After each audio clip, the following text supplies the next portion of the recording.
Hello friends, hope you had a brilliant Christmas, and since I know all of you had that sign up front that says Santa stop here, I certainly bet he did. Welcome to the Dirt Report. This period between Christmas and New Year's, we have this weird lull in news, and not much is going on, only a few existing things kind of dragging on to the new year. In fact, my wife came home this morning with hot cross buns, so I know that we're really close to Easter, which is pretty insane that that's how quickly they're going to be pumping those out at the shops. Let me know in the comments what you think about that. So in today's Dirt Report, we're going to keep it short and sweet, and I'm going to throw in my own thoughts around a couple of things. And in the editing room, I'll probably cut about 80% of it all. In any case, let's talk smart devices. IKEA 2.0 is betting on smart home devices as the next big thing. They even built a whole IKEA building based on that notion. Everything is smart. We have Bluetooth speakers with Alexa, Google Assistant, and Siri. We have light bulbs that change color. We have smart door locks. We have smart garage locks, smart thermostats, smart cameras, and anything else that you can imagine. Just chuck the word smart in front of it and you have it. Speaking of which, if you're keen to win yourself a couple of the Google Home Minis, then you have come to the right place. The giveaway details are below, so check it out. Be subscribed and you could win. Remember, Australian residents only. It's nice to have an Australian only giveaway. There's a lot of American ones or Europe, but damn it guys, Australia it is. So with all the new gadget, this means there is more ways that you are vulnerable to outside attacks. Each device has a direct connection to your home and obviously your network. You tap your mobile and say, hey Google, open the garage door. You say, hey Siri, open the front door. You can say, hey Alexa, set the thermostat to 19 degrees because, well, we're in Australia and it's damn hot. So it was only a matter of time before someone found a way to hack into these devices. Now we all know the classic war driving hacking phenomenon from the early 2000s, where you would drive around with a laptop and a friend hopefully who's driving and you're not driving in the laptop, break into people's badly set up routers, and unfortunately that's a thing of the past. You don't get to pirate stuff of people's faster connections. Encryption and security is so ubiquitous now, it's harder than ever. Thing is, this will not stop anyone, it'll just stop some random people. Today we have a new hack. A physical hack against our smart connected homes. Laser beams. Freaking laser beams. That's right, laser beams are being used to hack into your smart home device. And let's talk about how. Then let's discuss how you can protect yourself, because there's no point knowing if you can't protect yourself. So, a PhD student who runs a site called Light Command wrote an academic paper on how he has discovered a way to send audio signals of commands into smart home devices via a laser directed straight at the microphone of the device in question. So little bits at the top where you might have a little smart thing where it has the microphone that picks these up, there's a little membrane there. The multiple microphone diaphragms in the device, let's say a Google Home, is exposed to a laser that oscillates at frequencies that mimic a voice command without the actual sound. The laser heats the diaphragm and moves it and creates the commands directly in the device, because that sends a signal into the device to say, well, they're making noise, right? That's how a microphone works. So by sending a recording of a command via this laser to a smart home device, you can command it to do anything you want. But there are a few limitations. So let's talk about protecting your home from lasers. Because first of all, when you do ask a question to your device, it never asks you for a password, but it can also ask for a PIN code. Now here's the fun thing. Most smart devices, 99% of them at the moment, do not stop you from guessing that PIN multiple times. You could just go through, it could take all night, but you could potentially guess that PIN. So first off, you need a line of sight. So if the intruder can see the device from the window, then bam, you could potentially be in trouble. Second of all, the equipment needed to achieve this isn't particularly hard to come by, nor is it complicated or expensive. In saying that, it is very hard to use and even point at the exactly right spot on the device. It takes a bit of time.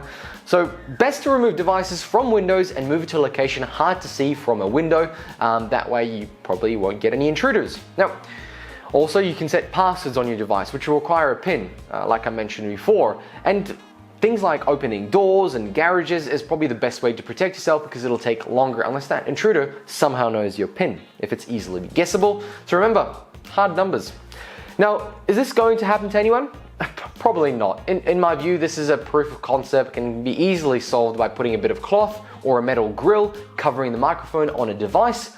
But there you have it. The media have blown it out of proportion, but it's pretty cool, pretty interesting to see. So let's move on. A few more snippets. The ATO has awarded Macquarie Telecom a $20 million contract to provide secure internet gateways and cybersecurity for the next 3 years.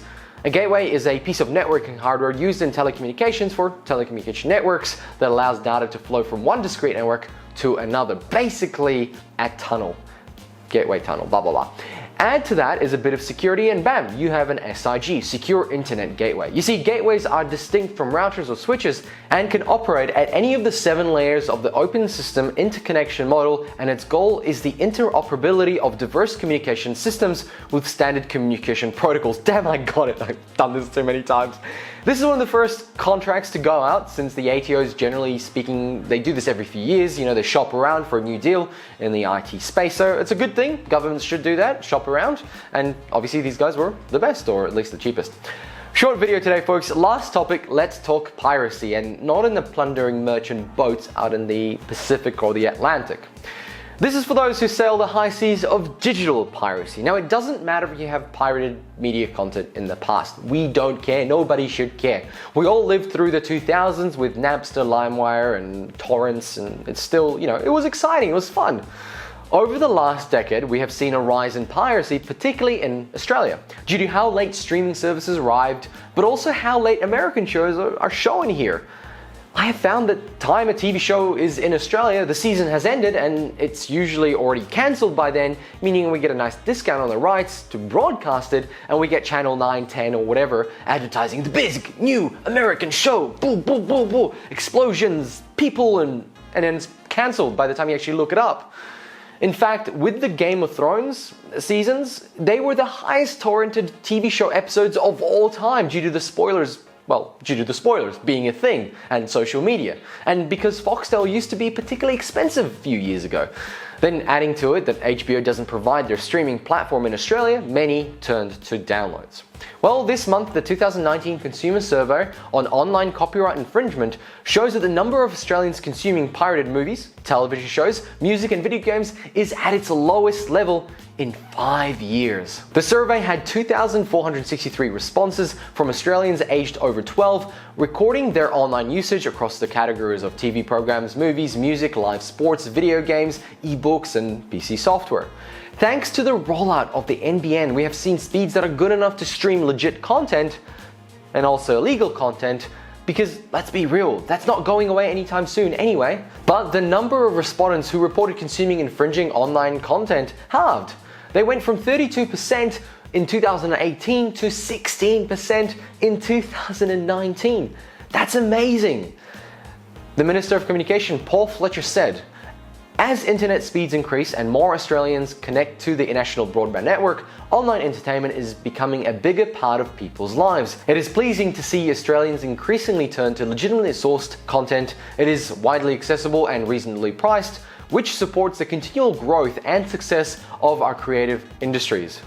Looks like he was very pleased. Now, piracy grows out of two things: ease of access and price. If something is easy to access but it is extremely pricey, folks will pirate it. If something is hard to access but cheap, many won't bother with the hassle, as a torrent is much easier. I think many media publishing companies have yet to fully flesh out offerings to the rest of the world, and in particular Australia. It's not like we're a third world country with trading restrictions, so why are we treated like so? Well, many of the issues stem from old publishing rights contracts that are worth millions each year, and until those end or become prohibitively expensive for people like Foxtel to renew, we won't see much change in the landscape. We will only see small increments year by year. This is part of the proof, I suppose. Friends, thank you very much for watching. I hope you have a fantastic new year, and I will see you in the next decade. And if you want to start your new year off in the know, then consider subscribing and give us a thumbs like if you like videos like this, or maybe you like shorter ones. Thanks again for watching, and if you're a subscriber, thanks for checking back in with us. Bye! Happy New Year, everybody. Bye.